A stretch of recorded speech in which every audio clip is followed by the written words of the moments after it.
Esta es la charla número 5. Algunos segundos del comienzo de la charla están cortados en el audio original.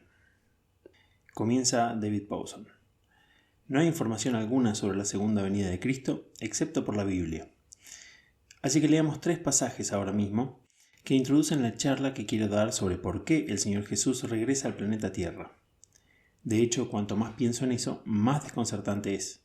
Y tal vez nunca lo hayan pensado antes. ¿Por qué debería regresar? ¿Por qué no vamos todos y nos unimos a Él en el cielo? ¿Por qué quiere unirse a nosotros aquí en la tierra? Bueno, voy a tratar de responder esa pregunta.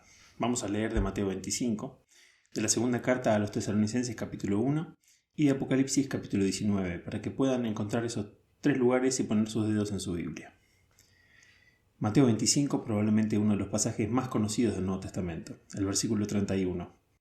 Cuando el Hijo del Hombre venga en su gloria, y todos los ángeles con él, se sentará en su trono en la gloria celestial, y todas las naciones serán reunidas delante de él, y él separará a los pueblos unos de otros, como el pastor separa a las ovejas de las cabras, y pondrá las ovejas a su derecha y las cabras a su izquierda. Entonces el rey dirá a los de su derecha: Venid, benditos de mi Padre, tomad vuestra herencia, el reino preparado para vosotros desde la creación del mundo. Porque tuve hambre y me disteis de comer, tuve sed y me disteis de beber. Fui forastero y me invitasteis a entrar. Necesitaba ropa y me vestisteis. Estaba enfermo y me cuidasteis. Estaba en la cárcel y me visitasteis. Entonces los justos les responderán: Señor, ¿cuándo te vimos hambriento y te dimos de comer, o sediento y te dimos de beber? ¿Cuándo te vimos forastero y te invitamos a entrar, o necesitabas ropa y te vestimos? ¿Y cuándo te vimos enfermo o en la cárcel y fuimos a visitarte? El rey responderá: Les digo la verdad, todo lo que hiciste por uno de estos hermanos míos más pequeños, lo hiciste por mí. Luego dirá a los de su izquierda: Aléjense de mí, malditos, al fuego eterno, preparado para el diablo y todos sus ángeles. Porque tuve hambre y no me disteis de comer, tuve sed y no me disteis de beber. Fui forastero y no me invitasteis. Necesité ropa y no me vestisteis. Estaba enfermo y en la cárcel y no me cuidaste. Ellos también responderán: Señor, ¿cuándo te vimos hambriento, o sediento, o forastero, o necesitado de ropa, o enfermo, o en la cárcel, y no te ayudamos? Él les responderá: Les digo la verdad, lo que sea que no hayas hecho por uno de los más pequeños de estos, no lo hiciste por mí. Entonces irán al castigo eterno, pero los justos a la vida eterna. Luego, en la segunda carta a los Tesalonicenses, capítulo 1, desde el versículo 3 hasta el versículo 10. Debemos siempre dar gracias a Dios por ustedes, hermanos, y con razón, porque su fe va creciendo más y más, y el amor que cada uno de ustedes tiene entre sí va en aumento. Por esto, entre las iglesias de Dios nos jactamos de su perseverancia y fe en todas las persecuciones y pruebas que están soportando. Todo esto es evidencia de que el juicio de Dios es justo y como resultado seréis tenidos por dignos del reino de Dios, por el cual estáis sufriendo. Dios es justo. Él devolverá la pena a los que os molestan y os dará alivio a vosotros que estáis atribulados, y a nosotros también. Esto sucederá cuando el Señor Jesús se manifieste desde el cielo en llamas de fuego con todos sus ángeles poderosos. Castigará a los que no conocen a Dios y a los que no obedecen el Evangelio de nuestro Señor Jesús. Ellos serán castigados con destrucción eterna y excluidos de la presencia del Señor y de la majestad de su poder en el día que venga para ser glorificado en su pueblo santo y para ser admirado entre todos los que han creído. Esto los incluye a ustedes, porque creyeron en nuestro testimonio. Y finalmente, del libro de Apocalipsis, capítulo 19, versículo 11. Vi el cielo abierto, y allí delante de mí había un caballo blanco, cuyo jinete se llama Fiel y Verdadero. Juzga con justicia y hace la guerra. Sus ojos son como llamas de fuego, y en su cabeza hay muchas coronas. Tiene un nombre escrito en él que nadie conoce, sino él mismo. Está vestido con una túnica teñida de sangre, y su nombre es el Verbo de Dios. Los ejércitos del cielo lo seguían montados en caballos blancos y vestidos de lino fino, blanco y limpio. De su boca sale una espada afilada, con la cual herirá a las naciones, las regirá con cetro de hierro, y él pisa el lagar del furor de la ira del Dios Todopoderoso. Y en su manto y en su muslo tiene escrito este nombre: Rey de Reyes y Señor de Señores.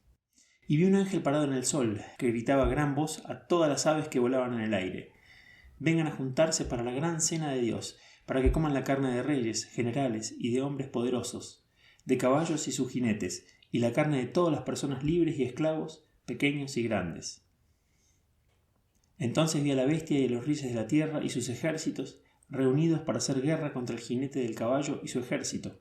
Pero la bestia fue capturada y con él el falso profeta, que había realizado señales y milagros a su favor. Con estas señales había engañado a los que habían recibido la marca de la bestia y adoraban su imagen. Y los dos fueron arrojados vivos al lago de azufre, y los demás fueron muertos con la espada que salió de la boca del que montaba el caballo, y todas las aves se atiborraron de carne. Y vi un ángel que descendía del cielo con la llave del abismo, y trayendo en su mano una gran cadena, y tomó al dragón, que es la serpiente antigua, que es el diablo o Satanás, y lo ató por 1000 años.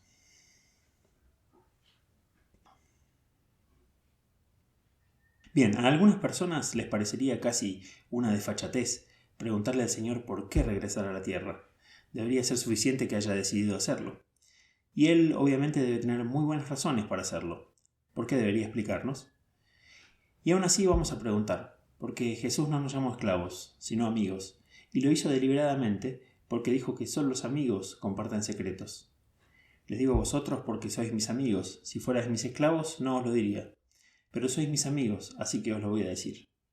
Y Él nos ha dicho no solo por qué vino a la Tierra la primera vez, pero la Biblia está llena de razones por las que regresa al planeta Tierra por segunda vez. Hay una carta en el Nuevo Testamento llamada la Carta a los Hebreos, donde se hace esta declaración: Cristo fue sacrificado una vez para quitar los pecados de muchas personas.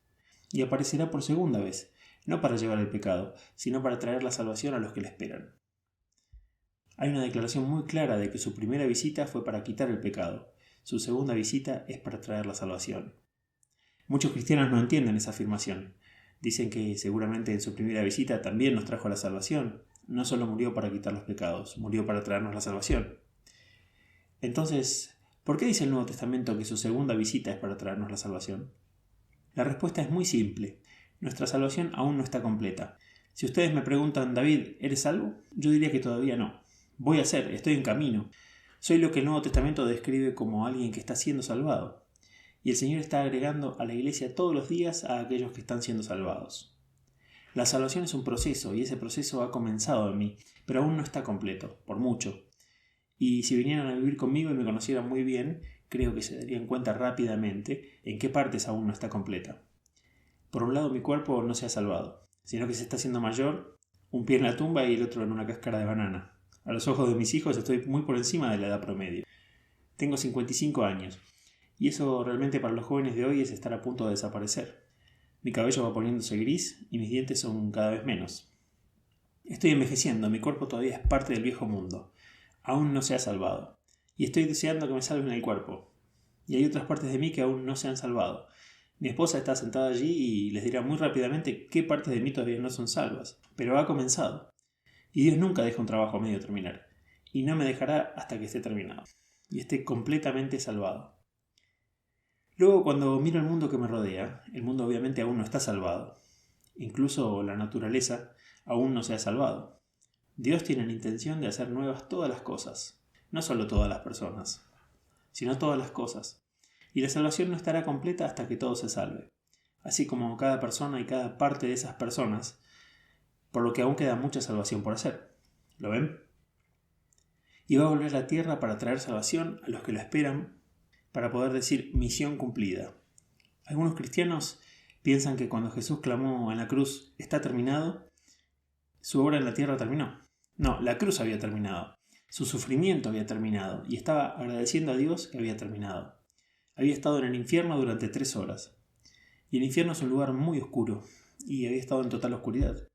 Y el infierno es un lugar muy sediento y él había tenido sed. Y el infierno es un lugar solitario y dijo, Dios mío, ¿por qué me has dejado? Y él había pasado por el infierno durante 3 horas, para que nosotros no tuviéramos que ir al infierno. Y eso terminó. Nunca más tendrá que pasar por eso. Nunca antes lo había hecho, haberse separado de su padre. Y nunca más lo estará. Está terminado. Pero la obra de salvación no está terminada. Aún queda mucho por hacer y él va a regresar para terminar el trabajo. Para poder regresar con su padre y decir, misión cumplida. Y presentarle al Padre un mundo completamente salvado. Por eso regresará. Pero ahora lo explicaremos con más detalle y veremos algunos de los aspectos particulares. Quiero ver 4 aspectos en esta charla.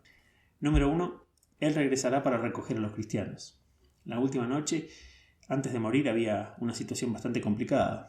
Estaba con sus discípulos en una mesa y ya le había dicho que dentro de 24 horas estaría muerto. ¿Y qué tenía que hacer? Consolarlos, lo cual es bastante irónico. Ellos deberían haber estado consolándolo, pero eran ellos los que estaban preocupados, y él tenía que tratar de ayudarlos. Y dijo, escuchen, no deberían preocuparse. Confíen en mí. Si confían en Dios, confíen en mí también. Confíen en mí que sé lo que estoy haciendo. Si los dejo, volveré para que me acompañen. Y fue entonces cuando uno de sus discípulos le dijo, bueno, no sabemos a dónde vas. No tenemos ni idea a dónde vas, y simplemente no sabemos cómo llegar allí. ¿Cómo haremos para unirnos a ti? Y Jesús dijo, yo soy el camino. Hace años, en uno de los grupos de miembros de la iglesia que llevé a Israel, había una querida señora, la señora Baker. ¿No era ese su nombre? Ella estaba en el barrio árabe en medio de la antigua Jerusalén, que es un laberinto de callejones y pequeñas tiendas. Un lugar aterrador para estar por primera vez, porque es tan complicado que sientes que te perderás. Y la querida señora Baker tenía una postal que había escrito y quería enviar a su familia en Inglaterra. Y le dijo a un comerciante árabe, ¿dónde está el correo? Él dijo, bueno, vaya por este callejón, tome la bifurcación a la izquierda, en la parte inferior, suba unos escalones, pase por un arco y esté atenta para encontrarlo. Y se dio cuenta de que ella parecía totalmente confundida y perdida. Así que se dio vuelta, cerró la puerta de su tienda, tomó el brazo a la señora Baker y le dijo, yo soy el camino. Y estaba tan emocionada ella que finalmente había entendido esa frase. No es una frase teológica profunda. Es simplemente Jesús diciendo, te llevaré, no necesitas saber el camino. Vendré a buscarte y te llevaré allí. Fue una respuesta hermosa. Luego otro de los discípulos tenía otra pregunta. Y le dijo a Jesús, ahora escucha, estás diciendo que vas a la casa del Padre. Bueno, no me importa ir allí contigo porque te conozco, pero ¿cómo es el Padre? Como que no estoy muy seguro de Él y si quiero vivir con Él. No me importa vivir contigo, Señor Jesús, pero muéstranos al Padre. Veamos cómo es, y eso nos satisfará. Y Jesús le dijo, Felipe, he estado contigo todo este tiempo, ¿y no sabes cómo es mi Padre? Me parezco porque soy su hijo, y si me has visto, lo has visto a Él. Sabes lo que se sentirá vivir en la casa de mi Padre. Ahora es una de las escrituras más preciosas para los cristianos. Se lee en muchos funerales. Pero hay una pregunta, una complicación que surge, y es esta. Si voy al cielo cuando muera, ¿por qué Jesús necesita volver a buscarme? ¿Les vino alguna vez esa pregunta a la mente? De hecho, algunas personas han dicho que cuando Jesús dice volveré otra vez, se entiende que eso significa que es el momento de la muerte de cada cristiano, que Él vendrá nuevamente a buscarnos, y eso es a lo que se refiere. Pero creo que es tergiversar las Escrituras. Creo que se refiere simplemente al día en que regrese por todos nosotros. No que todos los días regresa para cada uno de nosotros, sino una visita para todos. Entonces, ¿cómo encajamos todo esto? Si muero esta noche voy a estar con Él, voy al cielo. Entonces, ¿por qué necesita volver a la tierra para recogerme? No parece encajar. Bien, tenemos que enfrentar eso. Incluso si muriera esta noche, mi salvación aún está bastante incompleta. Estoy sin cuerpo. Y la vida sin cuerpo no es plena vida. Necesitamos un cuerpo. Estoy en el cuerpo esta noche, es a través de mi cuerpo que me estoy comunicando con ustedes. Y aunque es cierto que cuando yo muero soy plenamente consciente y mi espíritu está en la presencia del Señor, y soy consciente de que estoy con Él, mi vida aún está incompleta. Falta una parte física de mí. Pablo dice que uno está desnudo, como si una parte tuya no está ahí, que necesitas vestirte. Aún así dijo que todavía preferiría estar lejos del cuerpo y en casa con el Señor. Pero él siempre esperó que Jesús regresara en su vida, para poder irse directamente de un cuerpo a otro, y no ser encontrado desnudo. Es por eso que Jesús regresará a la tierra, para que todos podamos tener nuestros nuevos cuerpos juntos. Nadie tendrá su cuerpo nuevo antes que nadie. Creo que es un pensamiento bastante agradable. Bueno, ahora pasemos a la segunda cosa. Una segunda razón por la que Jesús tiene que venir de vuelta al planeta Tierra. La primera es recoger a los cristianos y darles sus nuevos cuerpos. Y cuando lo haga también podrá recompensarnos por la fidelidad en el servicio. Hay un juicio de Cristo en el que los cristianos participarán. No es un juicio de castigo, sino un juicio por recompensa. Y a los que han sido fieles en las cosas pequeñas se le darán grandes responsabilidades a partir de entonces. Así que aquí está la primera razón para que Él vuelva. A recoger a los cristianos, les dé sus cuerpos nuevos y los recompense por su fidelidad en sus antiguos cuerpos. Ahora, la segunda razón por la que regresará al planeta Tierra es para convertir a los judíos. Y dado que están en el planeta Tierra, Él tendrá que regresar al planeta Tierra para hacer esto. Y aquí está una de las sorpresas más hermosas de las que aparecen en el Nuevo Testamento. Les dije en una charla anterior que no va a volver a Nueva York o a Ginebra o a Bruselas, que no va a volver a Londres, ni a Moscú, ni a Washington o a Pekín, no va a volver ni a Canterbury ni a Roma. Él va a volver a Jerusalén, que es la ciudad del gran rey. También es la capital de los judíos, aunque curiosamente es la única capital del mundo que no tiene embajadas de otras naciones. Es bastante única, es la ciudad de Dios y será una ciudad judía cuando regrese. No será una ciudad cristiana y no será una ciudad musulmana. Él volverá a su propio pueblo. Por eso Jesús dijo hacia el final de su vida a la ciudad por la que lloró: no me volverás a ver hasta que digas, bendito el que viene en el nombre del Señor. Y no han dicho eso todavía. Pero él dijo que un día lo harán, y esa afirmación es del Salmo 118, que es uno de los salmos Halel o Salmo Aleluya, que se cantan en la fiesta de los tabernáculos, en septiembre o principios de octubre. Y por lo que les dije en una charla anterior sabrán el significado de eso.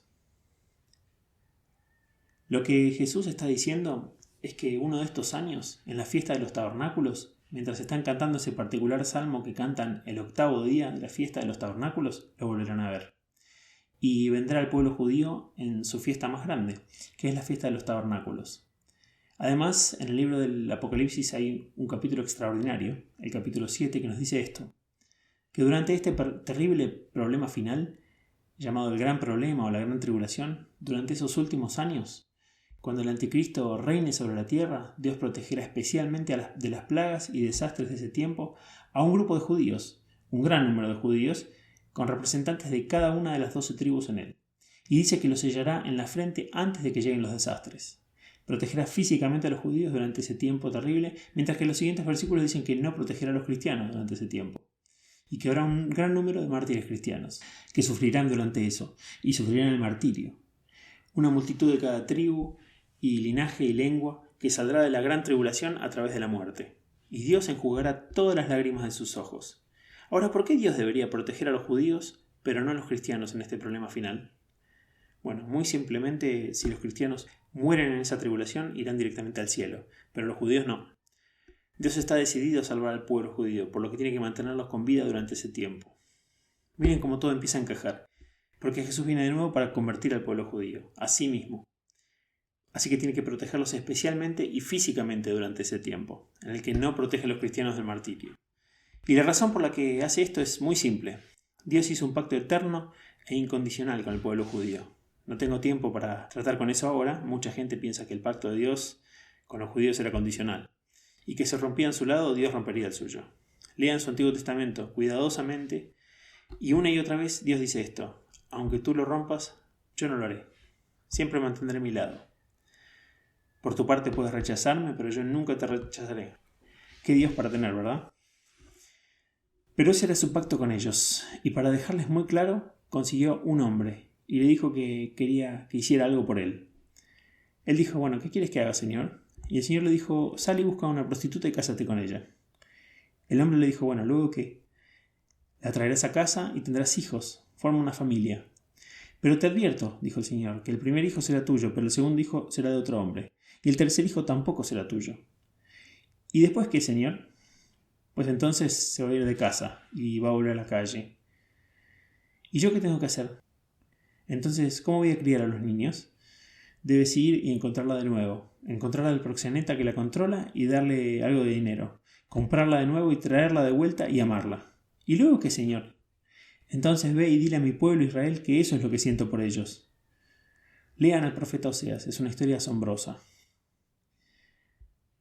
Así es como Dios relata. Dios odia el divorcio, y en el Sinaí se casó con el pueblo judío, y nunca se divorciará de ellos. Pueden rechazarlo, pero Él no los rechazará. Pueden romper su parte del pacto, pero Él dice que nunca romperá su parte. Levítico 11:44 sería un versículo en el que dice absolutamente claro que nunca romperá su parte, incluso si ellos rompen la suya. Lo que significa que Dios está eternamente atado al pueblo judío, y lo que significa que tiene que salvarlos de alguna manera, algún día. Y es por eso que Pablo en Romanos dice muy simplemente: ¿Dios rechazó a los judíos porque ellos lo rechazaron? Nunca. Ese es el Nuevo Testamento, no el Antiguo. El Nuevo Testamento simplemente confirma el Antiguo en esta área. Verán, las promesas del Antiguo Testamento a Israel fueron hechas incondicionalmente a ellos. Son para antes del final de la historia, antes de que el Señor vuelva. Ellos volverían a su tierra y serían restaurados al Señor.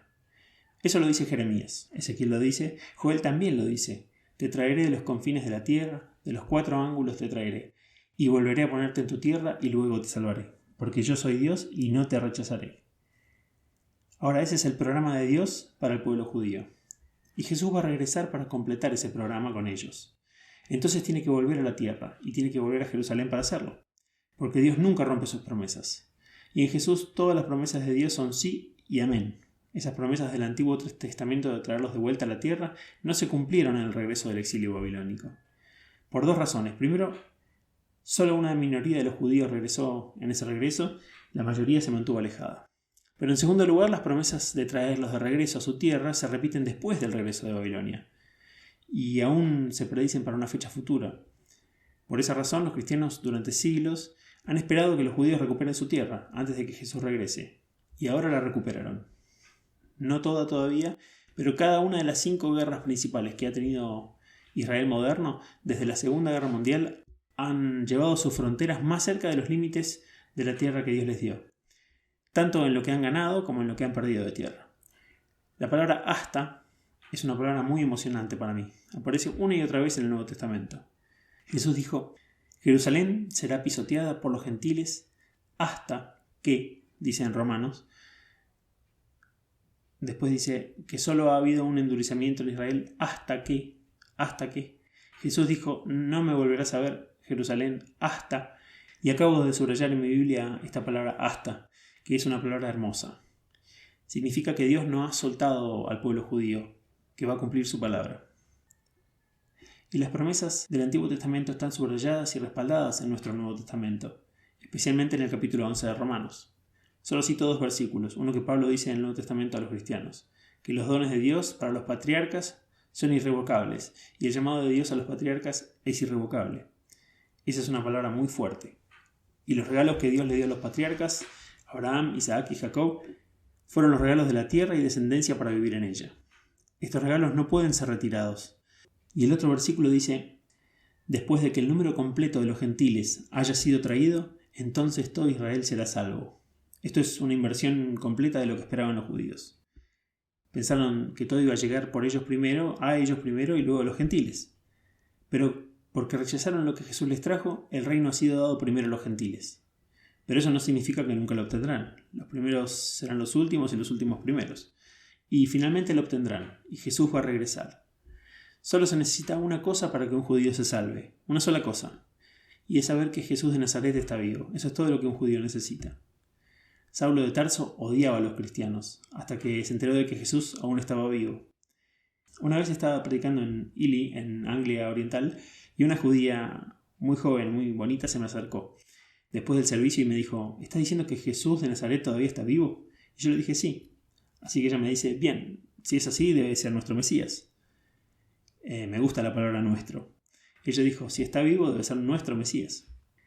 ¿Cómo podría saber si está vivo?, me preguntó. Le dije, muy simple, intenta hablar con él. Y ella lo hizo y lo descubrió. Y dentro de los 10 minutos siguientes ya me estaba enseñando mi Biblia. Sabía mucho más que yo al respecto. Y todo encajó.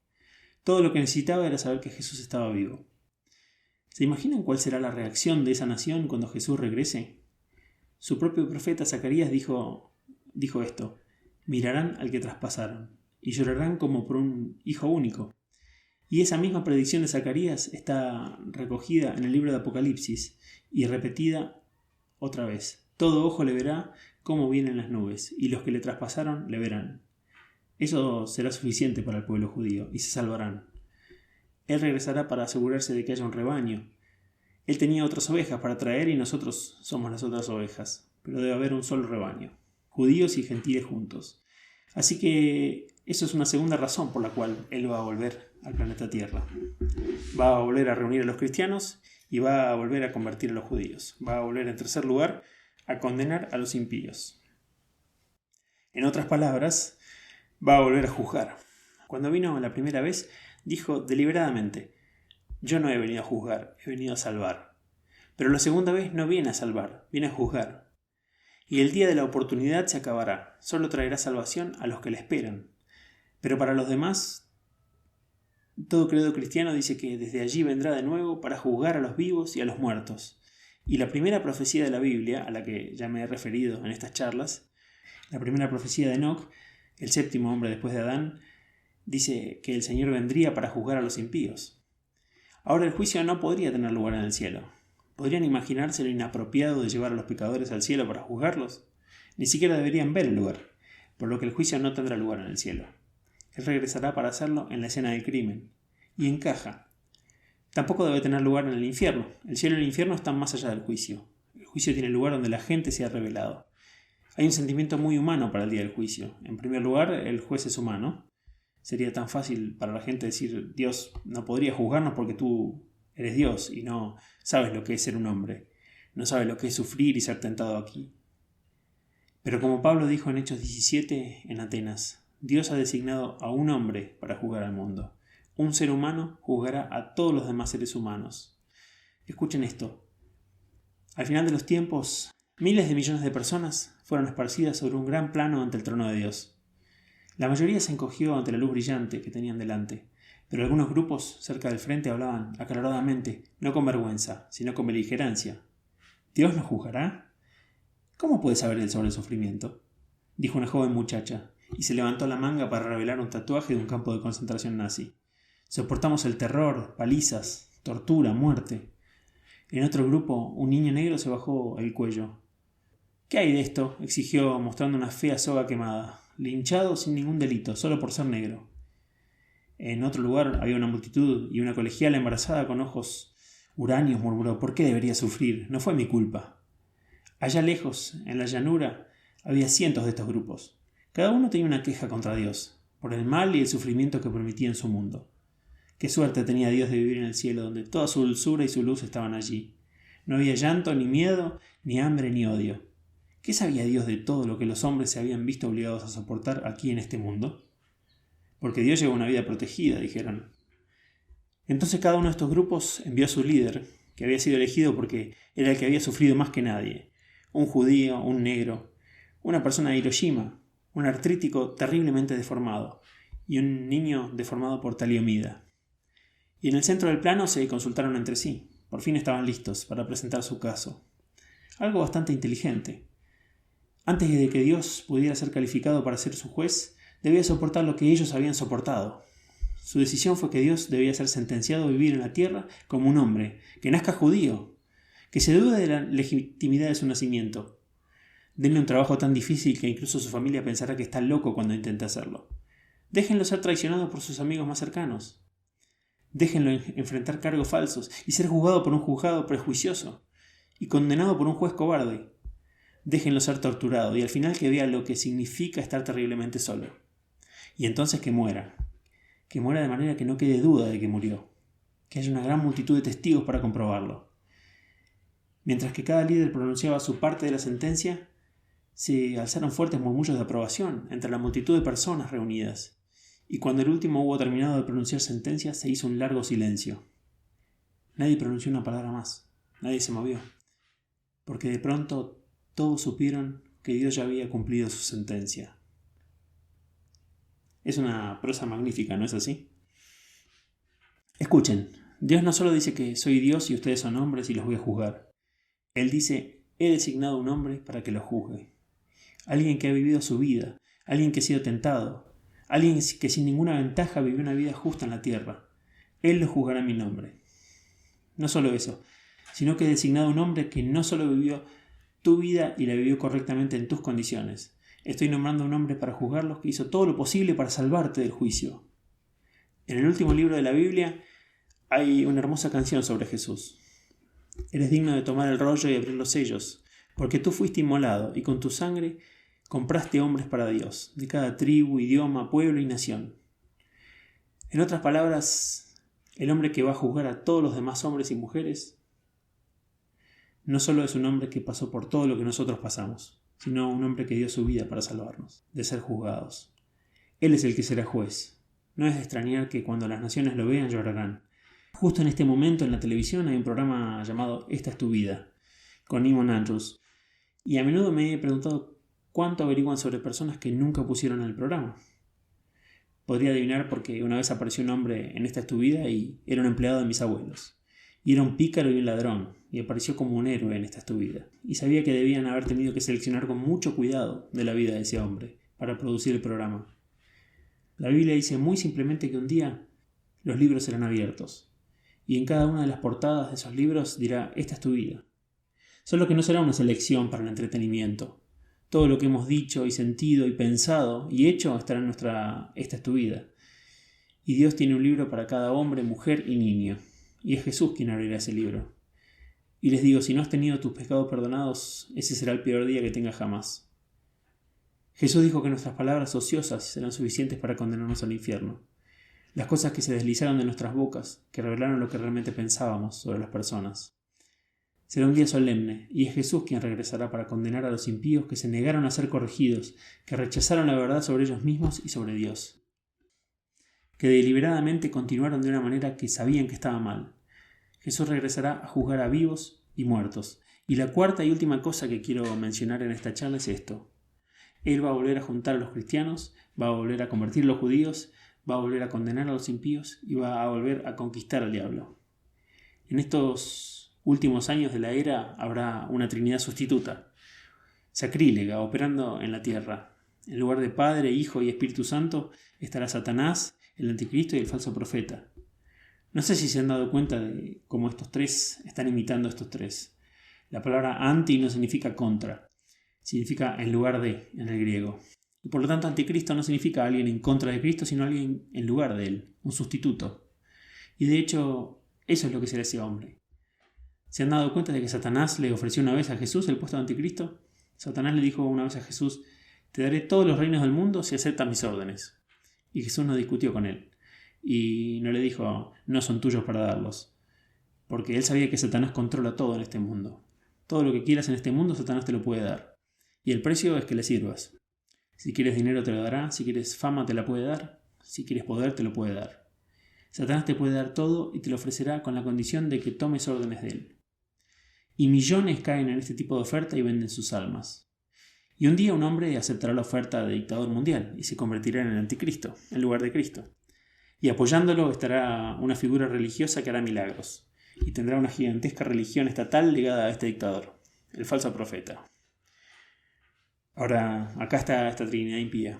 En vez de Padre, Hijo y Espíritu Santo controlando este mundo, vamos a tener al diablo tratando de tomar el lugar del Padre, al anticristo tomando el lugar de Cristo como Rey de Reyes, y al falso profeta haciendo milagros a través de un poder oculto, en lugar de los dones del Espíritu Santo, que es otra falsificación. Y Jesús debe volver a la tierra para tratar esta situación, porque el diablo nunca tuvo la ambición de controlar el universo. La ambición del diablo se limitó a apoderarse de un planeta, este planeta, de ser el príncipe del poder del aire, para que donde quiera que la gente respire, el diablo controlará y tiene su reino. Esa es su ambición, y lo ha conseguido. Es el Dios de este mundo, es el príncipe de este mundo, es el gobernante de este mundo, lo ha conseguido. Y pensará en los últimos años de esta era que ha alcanzado el pináculo de su poder. Es por esa razón que Jesús debe venir y tratar con él, en su propio terreno. Encuentro muy significativo que el príncipe del poder del aire verá un día a Jesús y a todos sus seguidores en el aire, en la misma esfera de su propio poder. Y se nos dice en esta lectura que tomé del capítulo 19 de Apocalipsis, que cuando Jesús regrese no va a volver en un burrito, como el príncipe de la paz. Vendrá en un caballo blanco para hacer guerra, y para enfrentarse a esos tres, y a las personas que están bajo su control. Significará en última instancia una de las mayores batallas que el mundo haya visto jamás. Si tomas el camino de Europa a Arabia, cruzarás en un punto el camino de Asia a África. Esa es la encrucijada del mundo. Y hay una pequeña colina al lado de esa encrucijada, y yo subí por esa pequeña colina. Se llama Meguido, la colina de Meguido, que en hebreo es Armagedón. Y se asoma a un vasto plano triangular, rodeado de colinas por tres lados, el plano de Jezreel o el plano de Israel. Winston Churchill lo llamó la cabina de pilotaje del Medio Oriente. Está hecho para una batalla decisiva. Y está allí en una encrucijada de todos los continentes, en una pequeña colina que domina esa llanura. Está en un pueblo llamado Nazaret. Así que Jesús fue criado en la encrucijada del mundo, y debió de pasearse a menudo de niño y contemplar el escenario de la guerra final, entre el pueblo de Dios y el anticristo y el falso profeta, y las fuerzas de las Naciones Unidas. Gracias a Dios no hay ninguna duda sobre el resultado de esa batalla, cuando finalmente las fuerzas del bien y las fuerzas del mal se encuentran en Oriente Medio. Y no es de extrañar que el antiguo pueblo de Dios, del que nos ha llegado la salvación, sea el fusible de ese conflicto final. Y en medio de ese conflicto aparezca el Rey de Reyes y el Señor de Señores con todos sus ángeles. No será la primera vez que en una batalla física en esa zona hay una intervención sobrenatural. A través del Antiguo Testamento Dios detuvo el sol para Josué y Dios envió su ángel y Dios intervino en batalla tras batalla en esa zona. Pero en ese día final intervendrá de la manera más decisiva de todas. Y el falso profeta y el anticristo no serán más, y Satanás será atado. Jesús tiene que volver al planeta Tierra para hacer eso también. Pueden ver entonces que todas estas razones implican un regreso a este planeta. Ninguna de estas cosas podría lograrse si solo fuéramos a reunirnos con Jesús en el cielo. Él debe regresar y completar la misión que Dios le dio para hacer, para que un día pueda devolver este mundo al Padre al que pertenece por derecho. La tierra es del Señor y su plenitud, y Jesús vino a recuperarla para Él. Él no ha dado por perdido este mundo, sigue siendo suyo, y el Señor lo recuperará a través de Jesucristo.